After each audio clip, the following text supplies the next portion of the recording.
चलिए दोस्तों, अब हम लोग स्टार्ट करते हैं कुछ ऐसे मजमून लिखने का सही तरीका। ठीक है, जो आपके बोर्ड में 8 नंबर फिक्स है। ठीक है, तो क्लास 12 या चाहे 10 तो उसके 10 मार्क्स के लिए आते हैं। ठीक है, तो पार्ट 1 होने वाला वीडियो चलते स्टार्ट करते हैं। ओके, देखिए यहाँ पे मजमून है और ये आपका सवाल पूछा जाएगा कि दर्जिल अनवनान में से किसी एक पर मजमून लिखें। ठीक है, और ये को हिंदी बोलते हैं निबंध, इंग्लिश में बोलते हैं एसेस। ठीक है, और उर्दू बोलते हैं मजमून। तो मजमून में एक्चुअल में आपको लिखने का सही तरीका क्या है, मजमून क्या है ना, मजमून में क्या है, मतलब उसके बारे में तहकीकात तशरीह करने वाला है। ठीक है, तो पहले मजमून को इस तरीके से मैंने फॉर्म बना दी कि लिखने का सही तरीका। मसीन पे भी बोल सकता है, आपको त्योहार पर भी पूछ सकता है, मौसम भी पूछ सकता है। लेकिन मैं अगर ध्यान दीजिएगा दोस्तों, तो चाहे तो आपको क्या पूछा जाएगा, आप कुछ टॉपिक लिखे इंटरनेट। इंटरनेट क्या है, कि मतलब कि कैसा है ना, का मतलब कि फायदा क्या है, नुकसान क्या है, उसके बारे में आपको पूछ दिया करता है। या फिर यहाँ पर देखिए कि मौसम यहाँ पे मशीन। ठीक है, या मशीन पे भी बात पूछ सकता है कि भाई फायदा क्या है, चाहे मौसम पर मौसम क्या है, फायदा है या नुकसान है ना। जैसे यहाँ पे मशीन के बारे में, तो मशीन क्या फायदा है कि नुकसान है लोगों के लिए। ठीक है, उसके बारे में हम पूरा तहकीकात करेंगे। तो देखिए वन बाय स्टेप। तो पहले आपको यहाँ पे मजमून लिखें। मजमून को इसे 3 फेसेस में बांटे। पहला फेस यहाँ पे समझिए कि त्योहार पे भी क्या कौन सा आएंगे, तो आपको फेस्टिवल बोलते हैं, जैसे ईदगाह पर भी मिल सकता है, बकरीद पर भी है ना। ईद है, जैसे ईद है, ईद क्या है ना, कैसे मनाना चाहिए, फायदे क्या है, नुकसान है या नहीं, बकरीद, मुहर्रम, होली, दिवाली। तो एक्चुअली में देखिए यहाँ पे त्योहार में भी ऐसे पॉइंट पूछ सकता है कि महात्मा गांधी के बारे में पूछ सकता है आपको। ठीक है, महात्मा गांधी के बारे में, या प्यारे नबी सल्लल्लाहु अलैहि वसल्लम के बारे में, मजहब इस्लाम के बारे में पूछ सकता है आपको। ठीक है, और ये समझिए दोस्तों कि जो ईद जो मनाते हैं ना, वो क्या होता है कि भाई 10वीं महीने में। ठीक है, उर्दू का है, तो यहाँ पे असवाल होते हैं, जहाँ पे 12 महीने पे क्या होता है, बकरे ईद है ना, तो इसको बोलते हैं यहाँ पे अजुल हीद। तो यहाँ पे 12 महीने, और यहाँ बताया जाता है कि ये पहला महीना जो मुसलमान का इस्लामी का पहला महीना मुहर्रम, और मुहर्रम का पहला महीना से क्या होता है, यहाँ पे पहला महीना पर ही मुहर्रम लोग मनाते हैं। ठीक है, फिर होली क्या है, होली कैसे मनाना चाहिए है ना, मनाना चाहिए है ना, उसके फायदे क्या क्या है उसके बारे में, दिवाली भी। ठीक है, तो ये आपका मेन पॉइंट मुद्दे रह गया दोस्तों कि होली के मतलब त्योहार के ऊपर। ठीक है, जो आपको त्योहार होते हैं। ठीक है, उसके बाद क्या है यहाँ पे मशीन। तो मशीन में क्या है, इंटरनेट, टेलीवेयर्स, यहाँ पे व्हाट्सएप या फिर फेसबुक, और न जाने इंटरनेट के माध्यम से आप क्या क्या चलाते हैं उसके बारे में। तो इसके फायदे क्या है, नुकसान क्या है, एक्चुअली है क्या इंटरनेट। ठीक है, उसके बारे में तो लिखने का कैसे है भाई, तो क्या है, कैसे है ना। और यहाँ पे सर्दी, जैसे यहाँ पे सर्दी, जैसे मौसम के ऊपर, तो मौसम में कौन कौन सा, सर्दी, गर्मी, बरसात, इसके फायदे क्या है, नुकसान क्या है, इसके बारे में। सर्दी आखिरकार है क्या, इसके बारे में पूछ सकते हैं आपसे।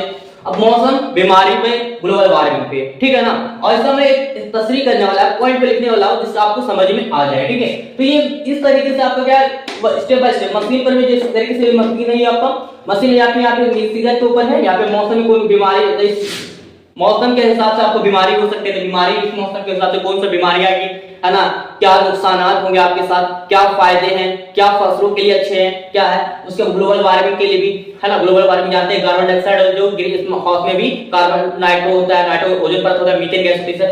तो इस सब जो है ना, इस सब ग्लोबल वार्मिंग भी जो हमारे लिए संगीन है, गैर मुनाफिक है। ठीक है, या गमगीन बोल सकते हैं, संगीन तो है कैसा मसला है, तो संगीन और गमगीन ये बोल सकते हैं आप। ठीक है, तो इस तरीके से भाई स्टेप बाय स्टेप सीजन के लिए, मशीन के लिए हो गए, और ये फेस्टिवल के लिए हो गए। ठीक है, और यहाँ पर सही तरीका है कि एक्चुअली में वो टॉपिक मतलब कि उस मुद्दे पर बताया कि भाई एक्चुअली वो है क्या, क्यों है, कैसे है, कब है, कहां है, फायदे नुकसान। ये तो सारे के सारे पॉइंट क्लियर हो गया दोस्तों। ठीक है, और ये ऐसे ही लिखना है आपको, लिखने में ऐसे स्टेप है, क्या है, कैसे है, मतलब क्या है, मतलब कि अगर मान लीजिए कि मौसम के बारे में, या फिर अगर कोई त्योहार ईद मना रहे हैं, तो ईद क्या है ना, ईद कहाँ मनाया जाता है, ईद के फायदे क्या है। ठीक है, तो चलते हैं इसके तस्रीह करते हैं। ओके, चलिए दोस्तों, अब हम लोग बात करते हैं ना इसके पूरे तस्रीह के बारे में। ठीक है, कैसे मनाते हैं, क्यों, इसके फायदे क्या है। ठीक है, तो देखिए यहाँ पे ईद के ऊपर हम लोग बात किए हैं। ठीक है, तो ईद जो है यहाँ पे क्या है, क्यों, कब, क्यों, क्या, क्यों, कब भाई ईद। तो ईद मुसलमानों के एक अहम त्योहार है,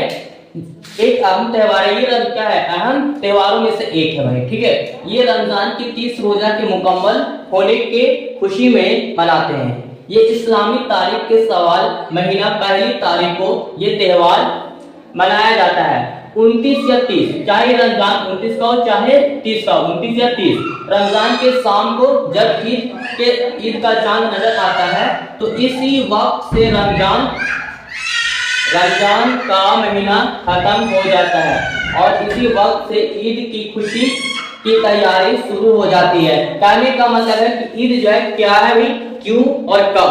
तो ये तो बात तो सटीक समझ में आ गई। अब देखिए यहाँ पे सिर्फ कैसे कहाँ मनाया जाता है एक्चुअल में, ठीक है। तो देखिए यहाँ पे कल होकर ईद के दिन तमाम गुस्ल करते हैं, मतलब नहाते हैं, कपड़े पहनते हैं, नए नए इत्र वगैरह खुशबू वगैरह लगाते हैं भाई, और उसके बाद यहाँ पे खुशबू लगाते हैं और सवैया खाते हैं और ईदगाह जाते हैं। मतलब ईदगाह मतलब मस्जिद को जाते हैं, क्या ईदगाह में जमायत के साथ 2 रकात ईदुल की वाजिब नमाज पढ़ते हैं। ईद उल फित्र की 2 रकात नमाज पढ़ते हैं, ईद उल फित्र की, ठीक है।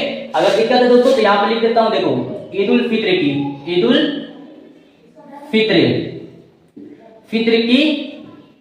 रकात नमाज पढ़ी जाती है, ठीक है, इमाम के साथ, ठीक है, पढ़ते हैं। नमाज के बाद इमाम खुतबा देते हैं। खुतबा के बाद तमाम लोग एक दूसरे को ईद की मुबारकबाद देते हैं, ठीक है। तो इतना इस तरीके से मनाया जाता। कहाँ मनाया था ईद, तो बात समझ में आ गई भाई, ठीक है। अब उसके बाद क्या है, उसके बाद यहाँ पे फायदे क्या यहाँ पे समझिएगा, और यहाँ पे लिखिए और समझिएगा यहाँ पे कि और जो है गले मिलते हैं और अपने घर लौट आते हैं। तो ये उनके क्या चीज के बारे में दोस्तों कि कैसे और कहां, लेकिन इनके फायदे क्या है ईद मनाने से, ठीक है। तो देखिए फायदा देखिए समझिएगा, ठीक है। तो ईद के दिन ईदगाह के पास मेला लगता है। ईद के दिन ईदगाह के पास मेला लगता है, तो जिससे मेला लगता है तो मेला जो लगाता है उसके लिए फायदा, खिलौना बेचते चाहे मिठाई वगैरह लगता है तो उसका तो फायदा होता ही है, पता चाहिए उसको, ठीक है। तो उसका तो फायदा है, ठीक है। और खरीदने वाला का भी कुछ फायदा, खेलने के लिए इंटरेस्ट वगैरह भी, ठीक है। बच्चे इसे महीने देखो इस महीने से ढेर सारे खाने और खेलने के सामान खरीदते हैं। ईद के दिन बच्चे सबसे ज्यादा खुशी होते हैं। तो ईद के दिन ईदगाह के पास मेला लगता है ताकि लोग जो लोग बेचते हैं खिलौना वगैरह, तो उनकी तो मजदूरी आ जाती है, अच्छी कमाई हो जाती है, तो उसकी समझिए कि एक तरफ से फायदा है और लोगों के बच्चों के लिए भी खुशी के लिए फायदा है, ठीक है ना। लोग उससे खेलते हैं, ठीक, कितना शानदार है। देखिए बच्चे सबसे ज्यादा खुशी होते हैं और इस दिन लोग की दुश्मनी खत्म हो जाती है। इसी ईद के दिन लोगों की दुश्मनी खत्म हो जाती है, ठीक है। जो लोग खुशहाल हैं उन पर ईद के मौके से सदका, फितरा, ज़कात या दुनिया वाजिब है। मतलब कि ये सब देना क्या है, वाजिब है। चाहे फितरा सदका जो कर देते हैं, है ना, और इससे क्या होता है लोगों का इनकम देना वाजिब है लोगों का, ठीक है। तो सदका फितरा देखिए गरीबों को दिया जाता है ताकि वो भी ईद की खुशियां में हमारे साथ शामिल हो सके। तो कितना शानदार दोस्तों, समझो कि गरीबों को सदका देना वाजिब है दोस्तों, ठीक है, ताकि वो भी समझ सकते हैं आप खुशी मना ले रहे हैं, लेकिन और कोई ऐसे भी शख्स होंगे जो ईद उनके लिए भी एक इंसान है भाई, उसका भी थोड़ा मदद कर दोगे तो वो भी हमारे जैसा शामिल हो सकता है ईद मनाने के लिए, ठीक है। तो कितना शानदार था दोस्तों, कितना सटीक था और मैंने आपके अंदाज से समझाया है, ठीक है। फिर भी कोई डाउट लगता है कमेंट बॉक्स में बताएं। ये आपका पार्ट 1 था दोस्तों, पार्ट 2 के लिए बहुत जल्द आएंगे। मतलब कि शायर के तशरीह करने वाला, ठीक है ना, तशरीह कैसे किया जाता है शायरों का, है ना, उसके बारे में हम पूरा बात करेंगे पार्ट 2 के लिए। Okay, thank you.